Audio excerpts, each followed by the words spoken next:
Good morning, Bells Panthers. This is the Bells News Network, and I'm your host, Kendall Clark, here with my co-host, Tristan Gardner. Here at BNN, we like to keep you guys up to date with everything going on with the Panthers. As always, let's start off our episode with the school motto, learn, work, serve, respect every day. That's the Panther way. This week, our spotlight is Miss Warner, and we are focusing on work. And we have asked you what motivates her to put in the extra work that an AP class requires. I feel like it's important for the AP kids to feel capable and confident on the test. So I feel like it's my job to help them prepare for that.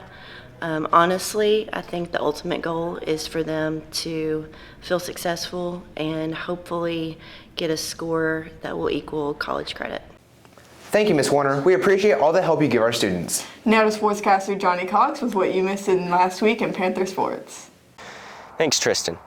Last week, the Lady Panthers clinched the first spot in our district, setting up a playoff match with Grand Saline. Due to weather conditions, games 1 and 2 were played Saturday. The Lady Panthers would drop the first one 6-5, but follow that up with an extra innings win, 12-11. Game 3 was played last night, and unfortunately, they came up short, ending their season early. BNN would like to congratulate the softball team on a good season. In baseball, the Panthers played a win-or-go-home game against Blue Ridge on Saturday, leaving no doubt who was the better team with a 14-3 win, securing the playoff berth. Also, in track and field, Cooper Smith placed second at regionals and advanced to state for the second consecutive year. Next up, we have Jaywalking with Jax. Thanks, Johnny. I'm Jaywalking Jackson, and I'm here with the two new drum majors of the Bells High School Panther Band. They're going to answer some questions for us. Susie and Tyler, are y'all excited about being drum majors, and are y'all excited to fulfill this role?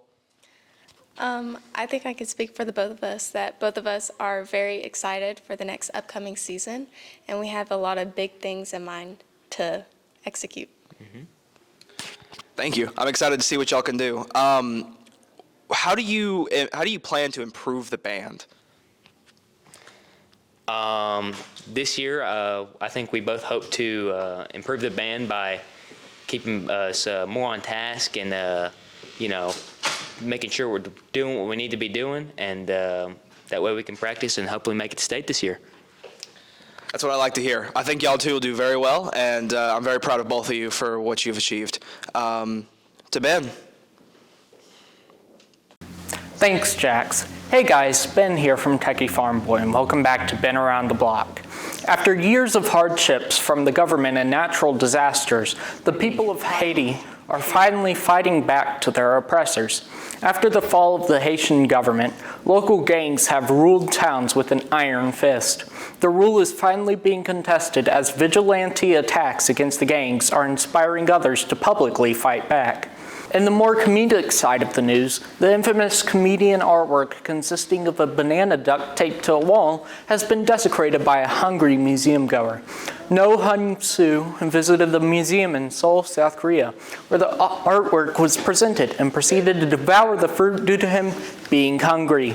The banana was replaced shortly after.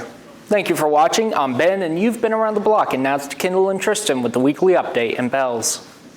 It's going to be a very uneventful week. Finally. With the only day having anything being Wednesday. And on that day, there will be an AP English exam at 8 a.m. Now to our chief meteorologist, Jonathan Cox. Thanks, Kendall. Before I get to this week's forecast, here's a quick question on the upcoming bond election. How did the district decide that a bond was needed? Working with a board of trustees, teachers, and community members from across the district, the Bells ISD administration developed a list of items for the voters to consider in a 2023 bond package. The Bond Facility Committee has spent months reviewing the current facilities and equipment, ongoing enrollment, and other priorities within the district, and made a recommendation to the Board of Trustees. These projects are now being put before the voters on May 6, 2023. Next up, we have the weather. With the cold out of the way, we're moving into a much more typical pattern for early May. Highs will gradually warm, rising into the mid-80s by Thursday, although there will be some chances for scattered storms. Friday looks to be our first 90-degree day of the year, and the weekend will be decent, with highs in the upper 80s, but the chance of an isolated storm both days. Now back to Tristan. Thanks, Jonathan. That's all for the Panthers this week. This episode of the Bells News Network is brought to you by 27 Productions, the Bells ISD Film Club, the Corporate Snowball Shack, and viewers like you. Thank you.